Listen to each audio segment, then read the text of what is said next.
Hello, everyone. My name is Lucy Heavens, and welcome to CMO Therapy, a podcast that's hopefully going to help you navigate your way through your marketing journey. Because let me tell you, I get it. Being a marketing leader is no walk in the park.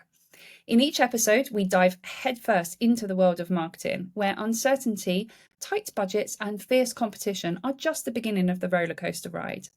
But guess what? Why go solo when you can tap into the powerhouse of insights from some of the most awesome marketing leaders in the game?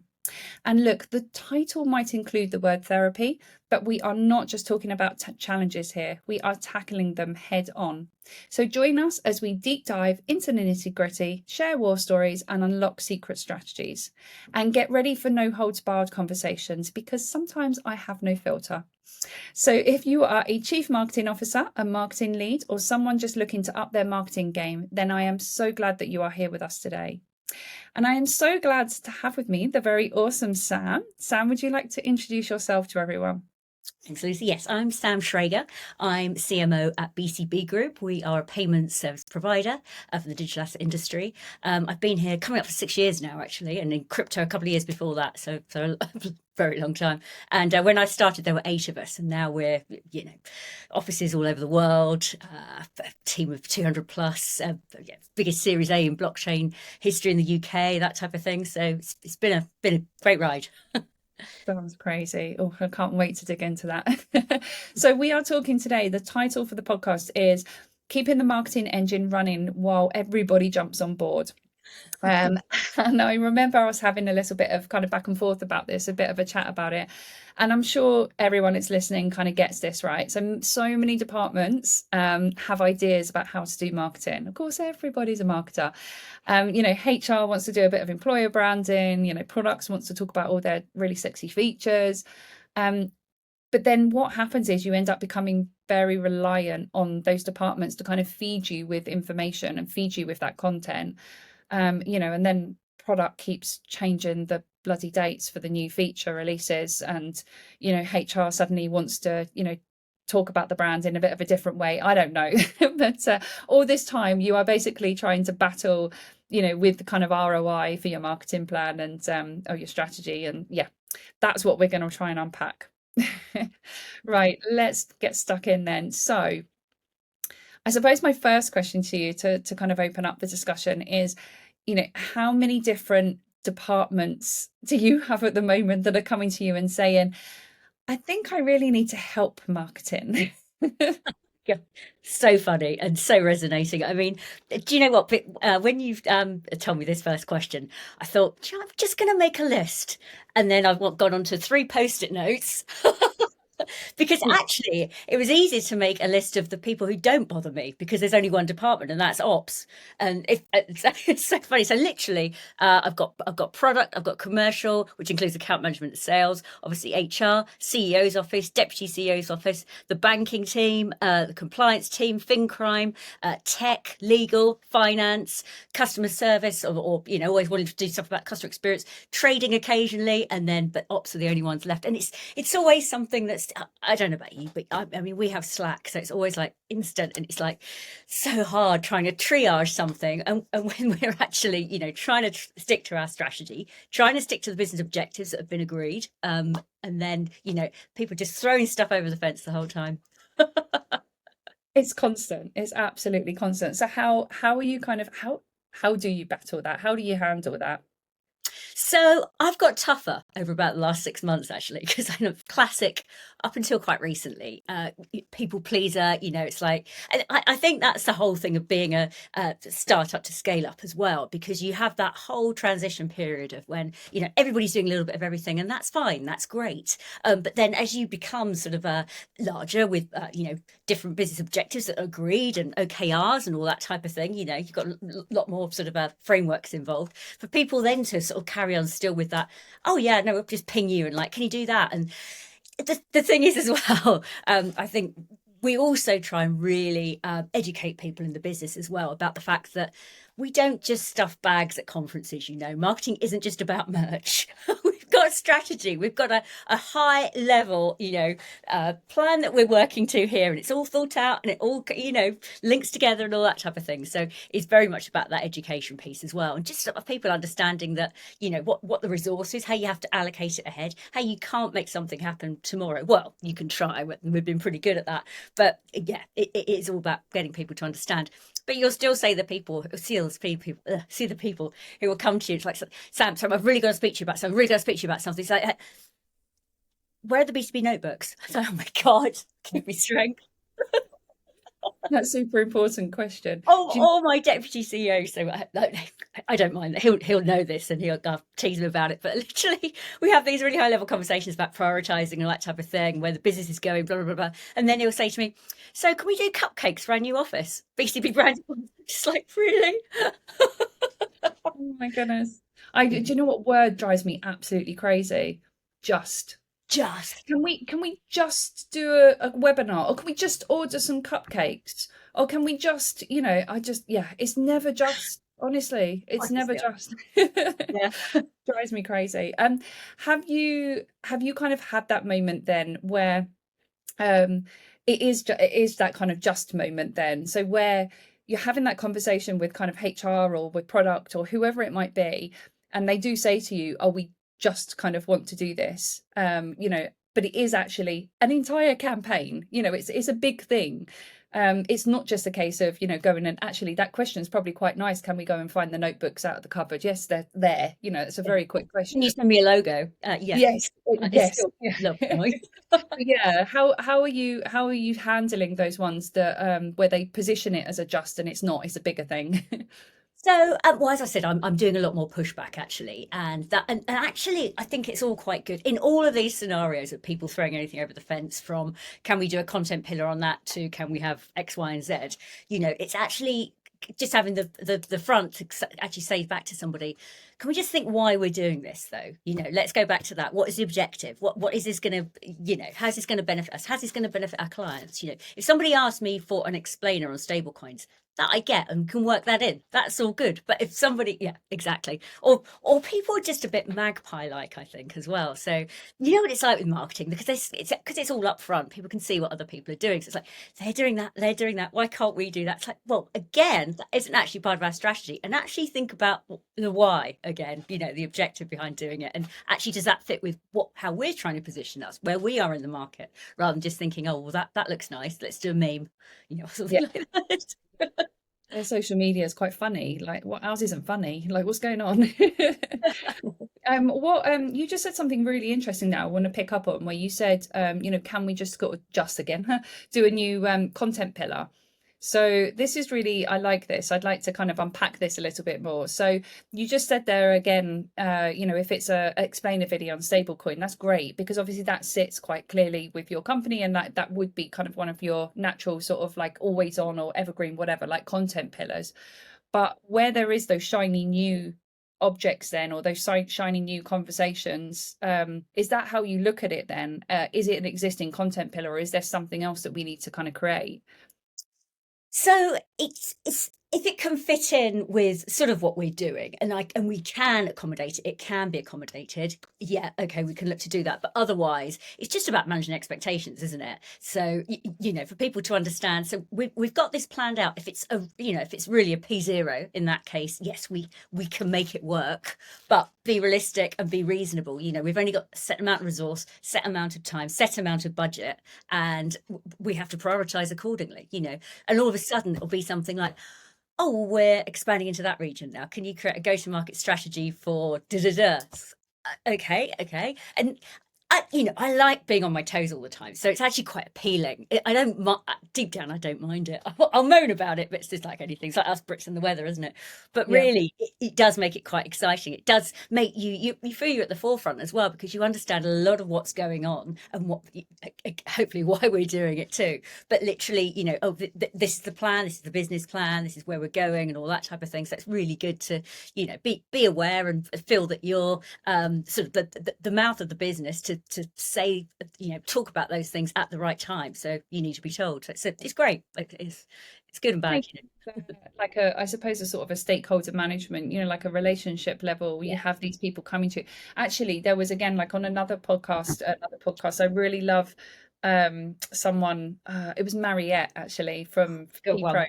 Yeah, and she said she used the phrase "still with pride." And what we were talking about was where, people are coming to you with lots of ideas, like this is absolutely great. And some of them are great. Some of them you're a bit like, what the, what the hell? But yeah, the ones that are the really good ideas, she said that's where we would like still with pride. So I'm going to steal her thing, still with pride, still that statement. But how do you make people where you are going to steal with pride? Maybe it's just a distraction. How do you how do you manage that? How do you talk to them, so that it's not kind of totally like derailing your plans? Um, well, I'm always very positive and sort of say, yeah, okay, well, let's talk about it, let's think about it. I'm naturally not a particularly confrontational person or somebody who likes to say, not no, but just like shut people down immediately. Because I think everything might have a bit of value, although occasionally the crazy ones you are quite tempted. So I think it's just being a vaguely nice person and thinking we'll give this a bit of a go. It's actually great though, because I've got somebody who works with me now. We've been through phases of having a big team internally, not so external resources and that type of thing. But she's very good because I come out with crazy ideas pretty often actually. So she'll be like, no, we do not want to do purple cushions. Just leave it. So you actually need somebody to call you out for you to remember, I'm going to call other people out on stuff as well. So that works pretty well, actually. Terrible. I feed off of people as well with energy. I it's one of my like superhero powers. I literally suck other people's energy up, as in a good way. But Yeah. like when someone's getting really excited and they're telling me about this idea and I get into it and I'm like, yeah, oh my God, and we could do this. Yeah, that's brilliant. And then I walk away about 10 minutes later. I'm like, what the fuck? How am I going to do that? Like, Who's that going to be with to deliver? Oh God! And I always have volunteeritis as well. I call it. So it's just a bit like, oh yeah, I'll do that. Yeah, I'll take that. And it's like, oh my God, I'm full anyway. yeah. We're always the ones like that's the thing with marketing, isn't it? It's we never know how to say no, and we're always the one where if there's an idea for the business, whether it's purple cushions or whatever, that we Yeah. don't know where it kind of fits, or cupcakes for the next kind of event, then it's marketing that it kind of goes to, doesn't it? So Yeah. It's annoying though, really, because I think it sort of belittles what marketing do. And that's again, I'm sure you've come across this, because we are the type of people who roll our sleeves up, muck in, aren't afraid to whatever needs to be done. For cleaning a table before we were at that event last year, I got the J cloth out and I did it. It's just like no one else is kidding. But then I exactly. really like people who I work with, and a lot of people here are like that. That literally, the deputy CEO will be in, he'll be like, "Sam, how can I help? What can I lift? What can I do?" That's really great. It's still that whole almost that startup feeling of everybody mucking. Nobody's too special to not carry a box or something or help you set up something or whatever. In actual fact, then we've had some great moments at things like events when we've all pulled together. I don't know. So we do this magazine that we distribute at events at the moment, and it's like a paper copy, so it's like a hard copy as well as a digital copy, and it's quite amazing. So it's all about BCB. It's got industry interviews in there, leader interviews, that type of thing, and industry news and stuff. And it's great. And we launched it at Paris Blockchain Week. We also distributed one at Money 2020 in Amsterdam. And we had for the Paris Blockchain Week sorry, long story, Lucy. We had a competition in there, and it was to win a spa break, and you had to do a crypto quiz, really hard crypto quiz. And then the way to get to that was scan the QR code. Our design agency, they never put a foot wrong. This is the one thing they did wrong. They got the QR code wrong.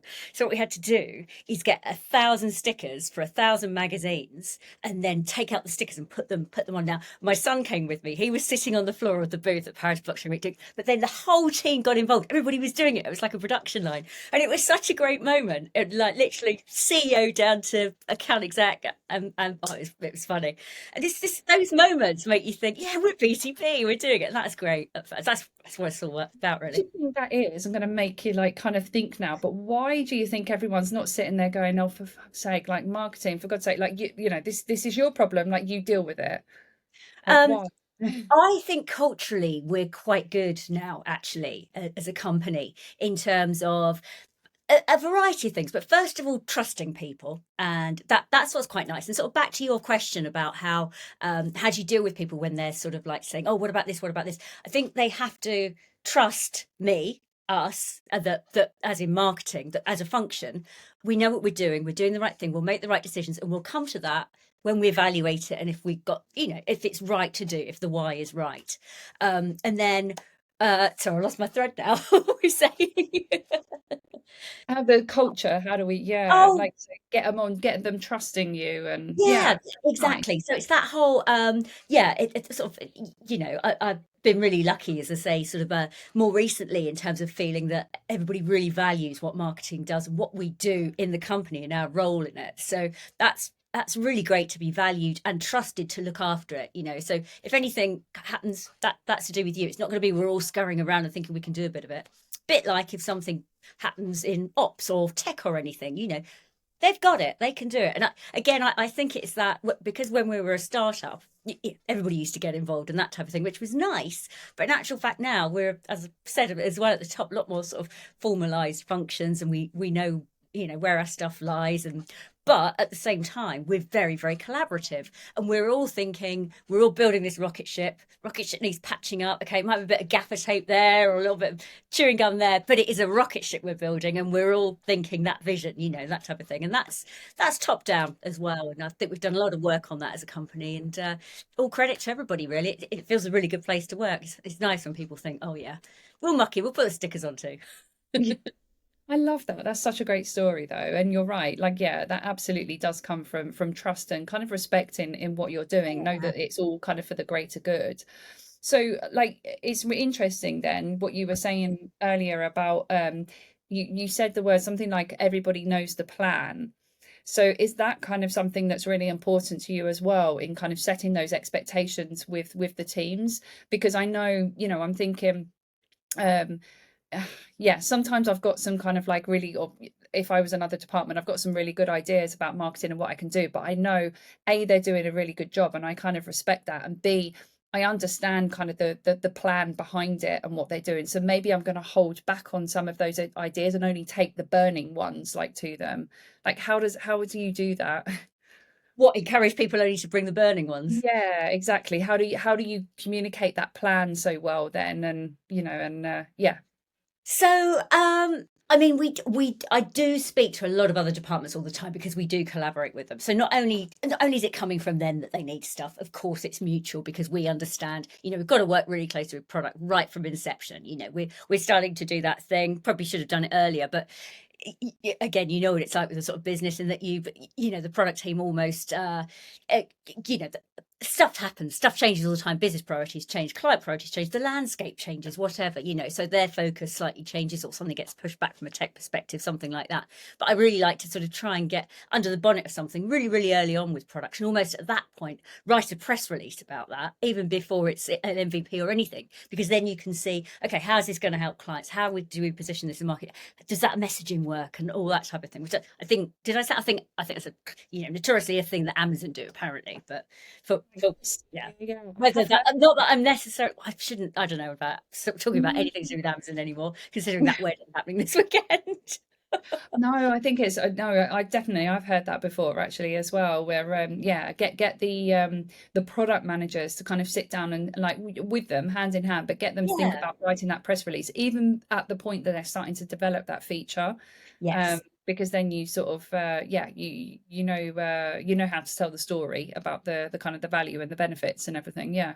Yeah, no, I love Exactly. that. Pull me When back, because I can't remember what your sorry. question was. Sorry. I think I went off a tangent. No, about communicating the plan. So you've got your plan that you kind of want to stick to, and people coming in like with their ideas. But if you've communicated that plan to them, then you would hope that they would only come to you with like the burning ideas. But how do you communicate that plan? So, well, we have sort of regular morning calls across the whole company, and we literally do 15 minutes per department, or it might be something else going on, or from the top office, that type of thing. And that's a really, everybody's on those. It's a really useful way to sort of get big messages across the company, and also almost have almost like a mini teach-in type thing, or understand it from my POV, stuff like that. So that works really, really well. And we try and do that as regularly as possible. And that's valuable for everybody. It's not only valuable for people to see what we're doing, but that's great. I mean, we have one on the legal team this morning as well, and how they've grown, the new people in there, and what their plan is, what their priorities are, what keeps them awake at night, and all that type of thing. And our deputy CEO kicks off probably once a month, every Monday morning, with the same sort of thing. What's keeping him awake at night? What's on his to-do list this week? And it's great getting that energy going through, actually. So that's how I like to do it. Yeah. But then on the other hand, you know what? Yeah, it's quite nice as well. Having said that, having said, oh God, everybody's asking things. In actual fact, I really value it. And I think, again, I discussed this with my colleague in marketing just earlier today, actually.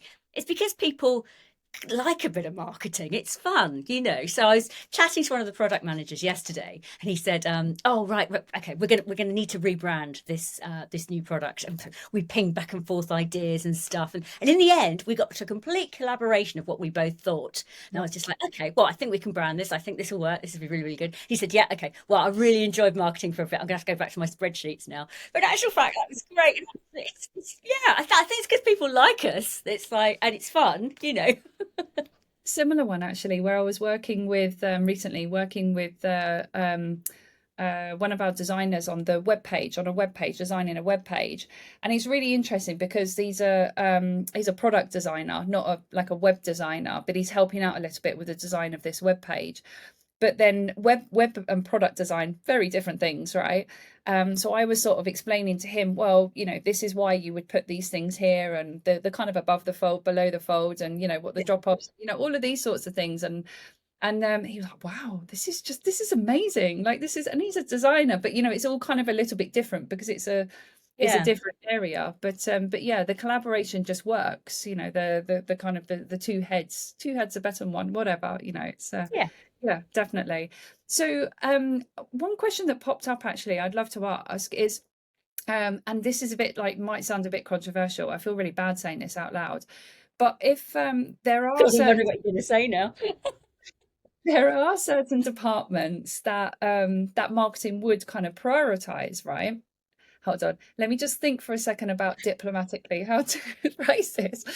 So, you know, obviously new product launches and everything, top of the list, right? This is, we know from a commercial aspect, this is what kind of is going to drive that ROI for us if we are pushing some of this type of messaging, right?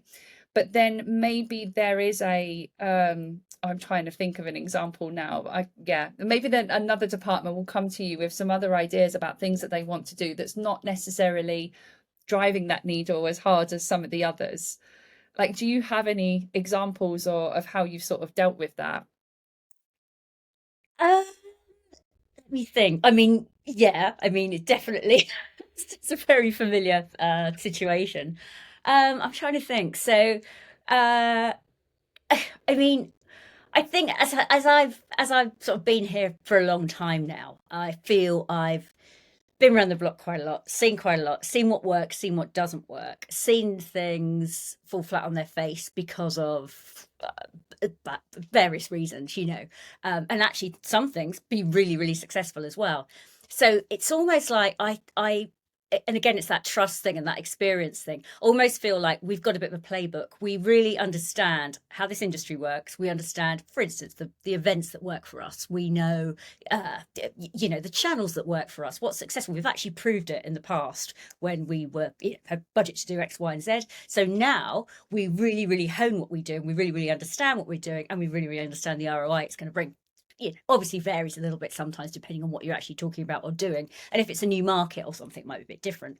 But I think it's a case of, you know, people understanding, okay, this is it, this is what we can do, and then communicate that to the business, that is a business objective and a priority. Check in, and then don't get derailed when people do come to you with other priorities. I think the thing is, there's always a little bit of sort of toing and froing though, and I think probably it's an extent the people who shout the loudest, or the most senior people because you sort of jump, or the people you like, which is really bad to say. And I always joke to people, oh, I'm doing that, I'll do that because I like you.